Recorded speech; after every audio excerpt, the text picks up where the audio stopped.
يا أيها الذين آمنوا اركعوا واسجدوا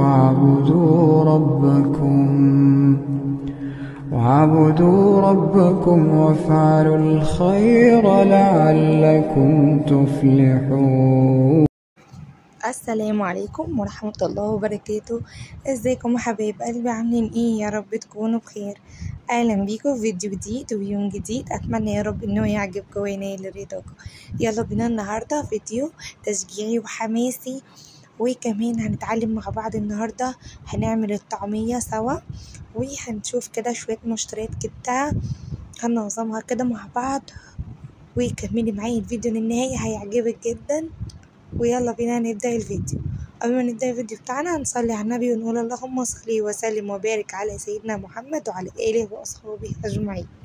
عاملين ايه؟ يا رب دايما تكونوا بخير وفي أحسن صحة وفي أحسن حال. ولو انت أول مرة تشوفيني، أنا سوسو ودي قناتي، أتمنى ان انت تشتركي عندي وتنوريني باللايك. ويلا بينا نبدأ. أول حاجة جبت هنا مكرونة، تمام، وجبت رز،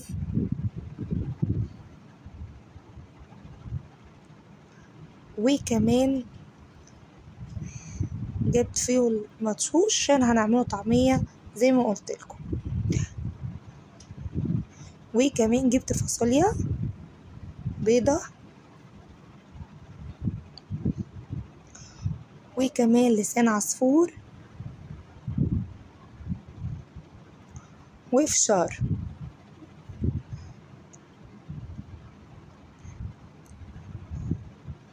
وكمان جبت عدس،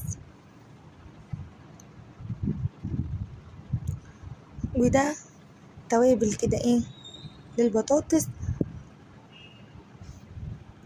يلا بينا كده ايه مع بعض. دلوقتي هنحط كل حاجة كده في المنظمات بتاعتها، وزي ما قلت لكم قبل كده ان المنظمات دي حلوة جدا، ممكن تستغليها لو انت عندك علب تلاجة فتستخدميها بدل ما نجيب منظمات غالية. تمام، هنا كده عندي شوية رز بس ده متجاب قريب، تمام، فهزود عليه بقى الجديد. لو انت عندك الرز من بدري بنحط الرز القديم من فوق والجديد من تحت. تمام، خلاص كده فضيت الرز زي ما انتم شايفين. هغطيه كده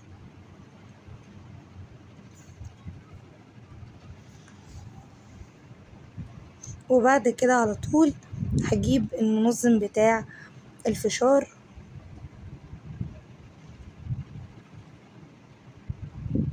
بعد على طول ان انا ايه احطه جواه.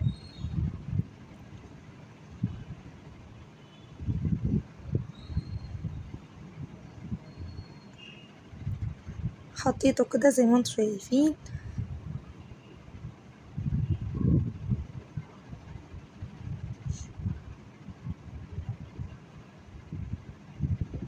هجيب كده منظم تاني واحط فيه العدس،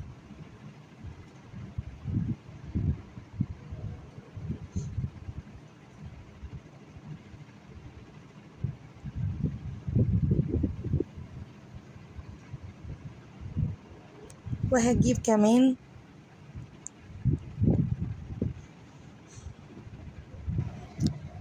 منظم كده هحط فيه لسان عصفور.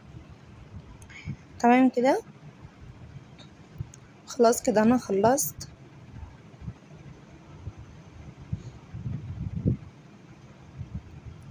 فدي الحاجات ايه البسيطة اللي انا جبتها، فهنا بوريها لكم. وهنا الفول المبشوش بقولك ان انا هلينه عشان هنعمله مع بعض طعمية. تمام، يلا بينا هوريكم. برضو جبت هنا فراخ،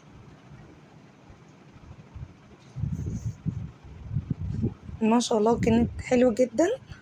ده فراخ امهات ما شاء الله عليها، كانت كبيرة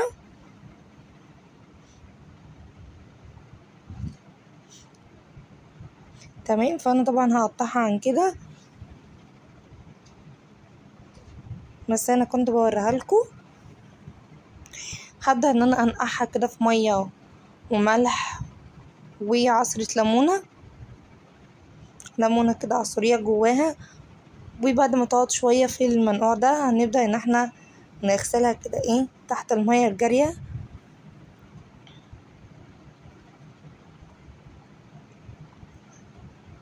هغسلهم كده كويس. وبعد كده طبعا انا هقطعهم كده على قد استعملنا يعني، وعلى قد الاكل. وطبعا هكيسهم على قد ما احنا بناكل. بس هنا بوريكم انا كده بغسلهم كويس. شوفوا الدبوس بتاعها ما شاء الله عليه.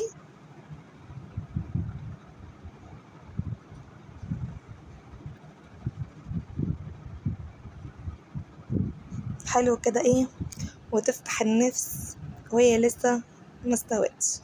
يلا بينا. هنا كنا بعد الغدا. تمام. سبت طبعا الفول يتنقع حوالي 3 ساعات. فدلوقتي هنعمل طعمية مع بعض حلوة جدا جدا يا بنات، وبيتي طعمها خرافة، احلى طبعا من بتاعة بره بكتير.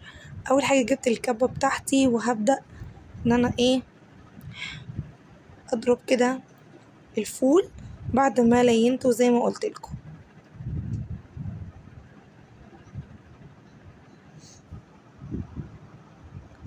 تمام. هضربه كده كويس من غير اي اضافات، ما تفتش عليه اي حاجة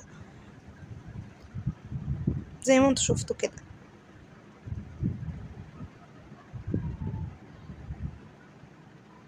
كنت هنا بجيب معلقة عشان ان انا اشوي الزوايد كده، وطبعا عشان اضربهم كويس. انا كنت برضو ضربتهم تاني لحد ما بقوا معايا بالشكل ده زي ما انتوا شايفين كده.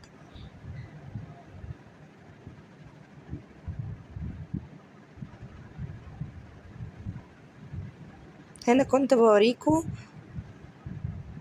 بصوا اتضرب معايا وبقى ناعم بكل سهولة.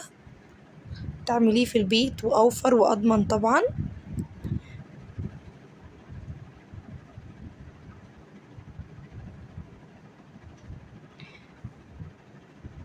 خلاص كده اول مرة كده عملتهم، وكمان خلصت كده زي ما انتوا شايفين.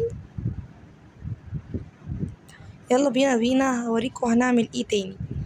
عندي بصل وكزبرة.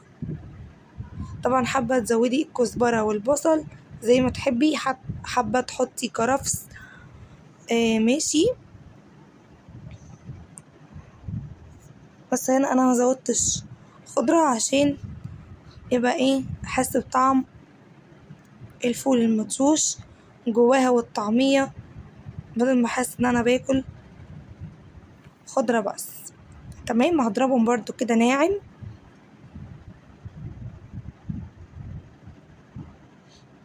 ضربتين برضو كويسين كده لحد ما ينعم معايا.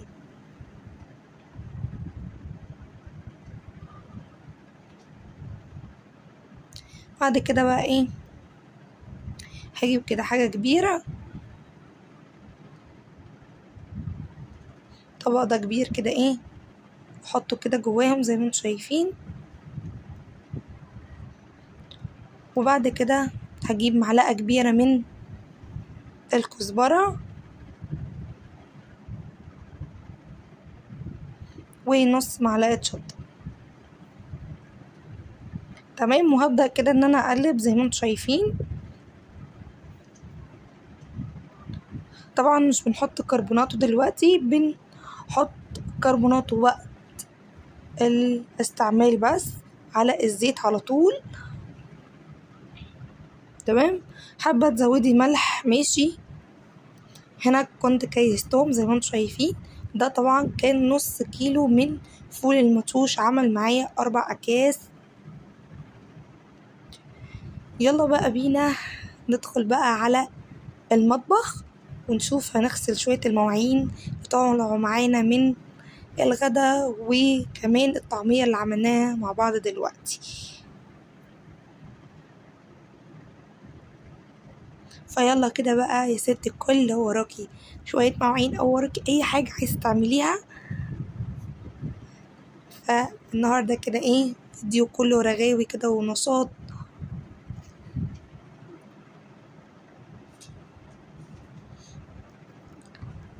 تمام. فهبدأ كده على طول. كان كوباية واحدة بس عندي، مش عندي كوبايات كتير، وكم طبق كده هنغسلهم مع بعض دلوقتي، وهنخلي المطبخ زي الفل زي ما كده هتشوفوا. فما تنسونيش في اللايك وفي الاشتراك لو الفيديو عجبكم. عايزة يا بنات لايكات كتير قوي على الفيديو ده، وكمان هستنى تعليقاتكم الجميلة اللي بتفرحني وبتسعدني. وشكرا بجد لكل واحدة حبيبة قلبي اشتركت عندي في القناة ونورتني. وجودكم في قناتي ده شرف ليا، فهستنى ايه تعليقاتكم الجميلة اللي بتفرحني وبتسعدني دايما. بصوا خلصنا الطبقة كده، غسلتهم وهبدأ ان انا اشطفهم.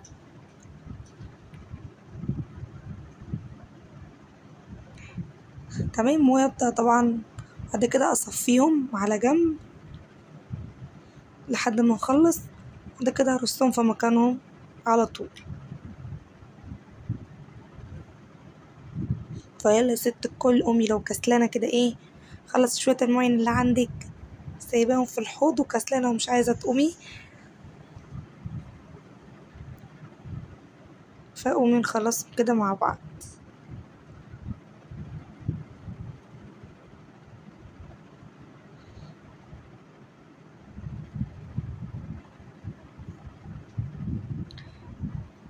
تمام كده قربنا نخلص اهو، مخدوش معايا وقت خالص.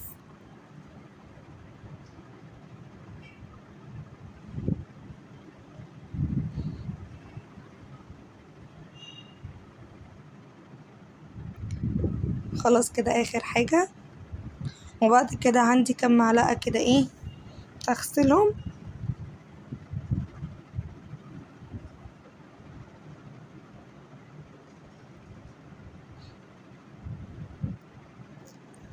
تمام عشان يبقى ايه المطبخ كده نضيف وزي الفل.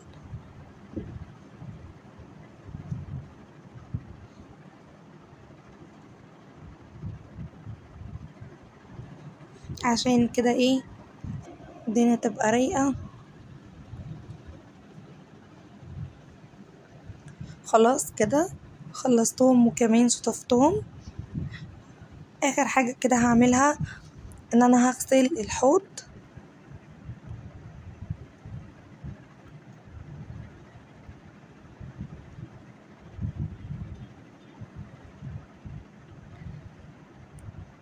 كويس كده.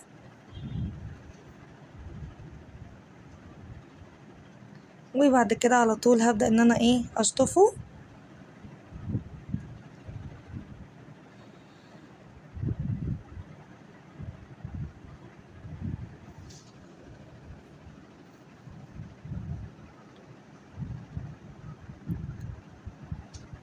خلاص كده شطفت كويس زي ما انتم شايفين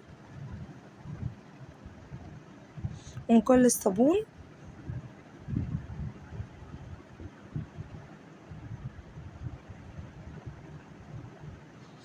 بصوا هوريكم بقى المطبخ بعد ما خلصته وبقى زي الفل.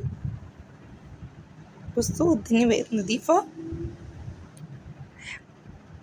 وبكده يكون فيديو النهاردة خلص. يا رب يكون عجبكم، ومتنسونيش في اللايك والاشتراك وكومنتاتكم اللي بتفرحني وبتسعدني دايما. واستنوني فيديوهات جاية كتير ومشجعة. مع ألف سلامة.